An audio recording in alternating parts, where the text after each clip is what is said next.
Hey everybody, it is the Dies. Hi, I'm Jenny. And I'm John. Happy holidays to everyone. Yes, Merry Christmas everyone. We're happy to be with you today and we're glad that we were asked to do this video today. Yeah. We wanted to talk a little bit about what some of the initiatives, the holiday initiatives, over the past handful of years done with the Church of Jesus Christ of Latter-day Saints, the impact that those initiatives have had on us individually, but also, I guess, more significantly as a couple. Yeah, it's interesting because, it was a few years ago, a handful of years, that we met at the initiative kickoff for A Savior is Born. Mm-hmm. And subsequent to that, we've had multiple years of Light the World. And we've been able to be integrally involved in all of those activities. So we just wanted to mention a few of those things. We feel, the holidays are a time of service, a time of giving. It's a time to remember our Savior and do the things that He would do if He were here. Those acts of service can be very large, very small, right? As simple as giving somebody a smile, sometimes when we don't feel like it, or huge acts of service, which are, I'd say, fewer and far between, but still things that happen. Yeah. Like John mentioned, it was 5 years ago at the preview for the initiative. The hashtag was A Savior is Born, which of course is a wonderful, theme for the holiday season.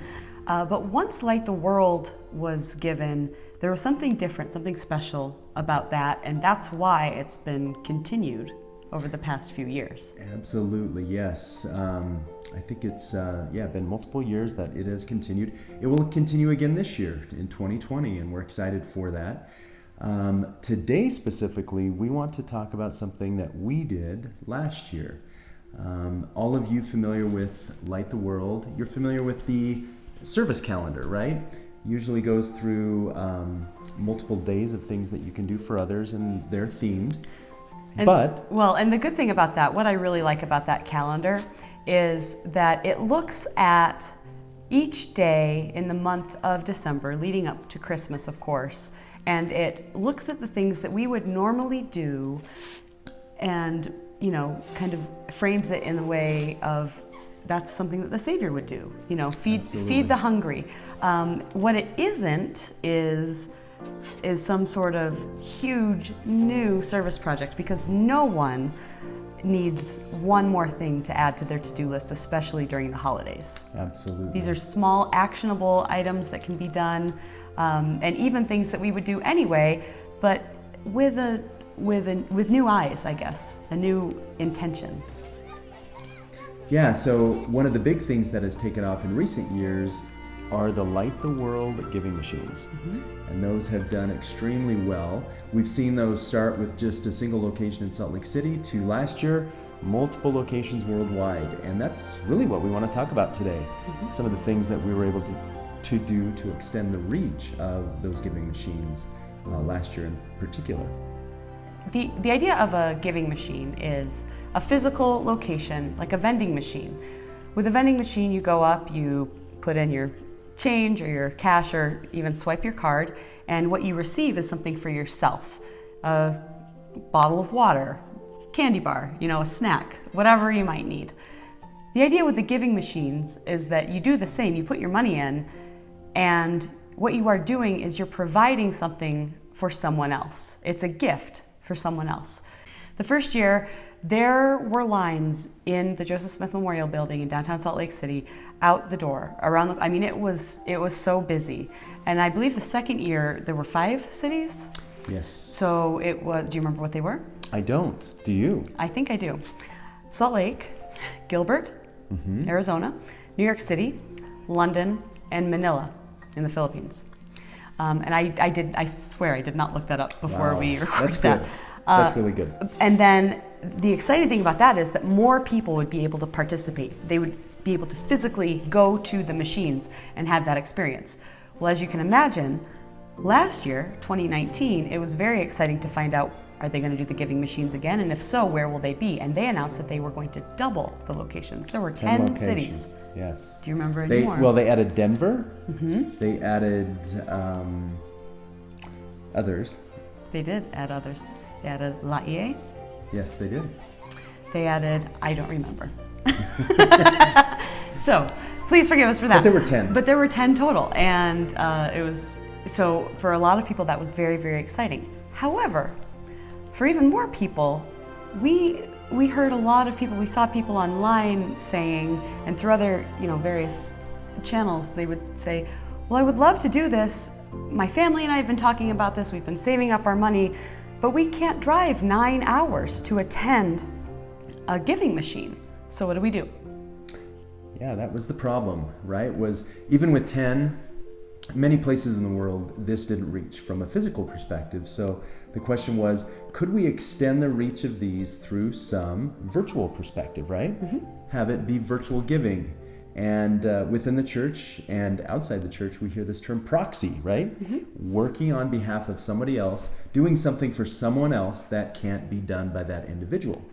So Jenny had this idea to create proxy giving machines. Tell us more about that. So Proxy Giving Machines is essentially, it operates from Instagram. Not owned by Instagram, it's just an Instagram account that I created. The handle is @Proxy Giving Machines. So what I did was I put the word out through various social channels about this account, this Instagram account, Proxy Giving Machines. At the time we were living pretty much, between two locations. One of the others was Orem, Utah. So we were living between two locations where giving machines were. And so we had access to two locations. The reason that's pertinent is because while there are global organizations that partner for these giving machines, there are also local organizations. And between Salt Lake County and Utah County, there were different organizations. So what people would do is they would contact me and they would say, hey, I am a teacher, and this local cause that is represented in a giving machine in Orem means a lot to me, and so I'm sending you this amount of dollars, and I would like very much for you to please purchase this item, children's school supplies filled backpack or an art set for me. And then what I would do is I would get that money and I would go to the giving machines and I would make a video of those transactions and post it on the Instagram account. Yeah, and I think that's where the meaningful act of service, it was kind of an Uber act of service, right? You were serving somebody else by acting as proxy. They were actually giving the financial means for that act of service, whatever it was to take place.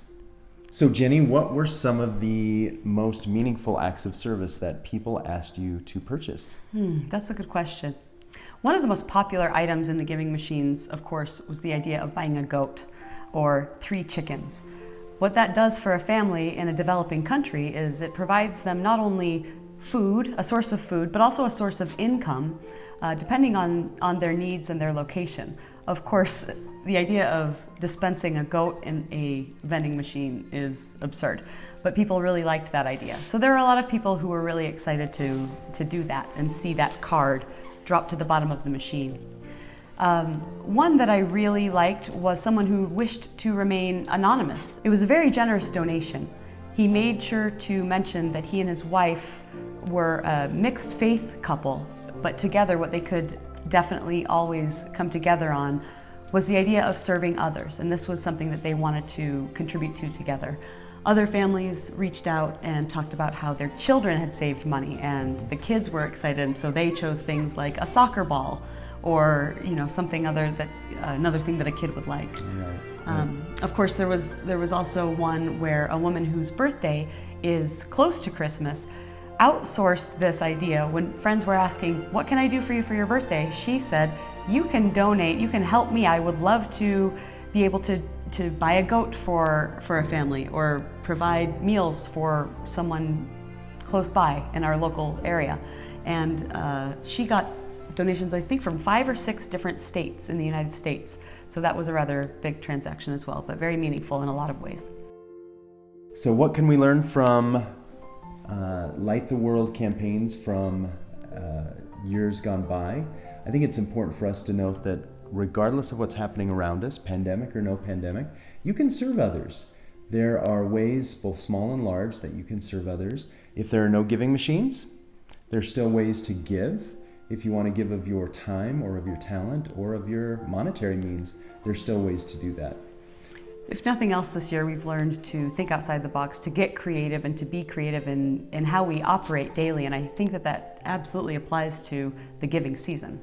So before we sign off, maybe we should wish everyone a Merry Christmas and a Happy New Year. We hope your holidays go extremely well. Yes, thanks so much for joining us today, and we hope that you and your loved ones are healthy, happy, safe, and that you're able to find ways in your own life to light the world this season.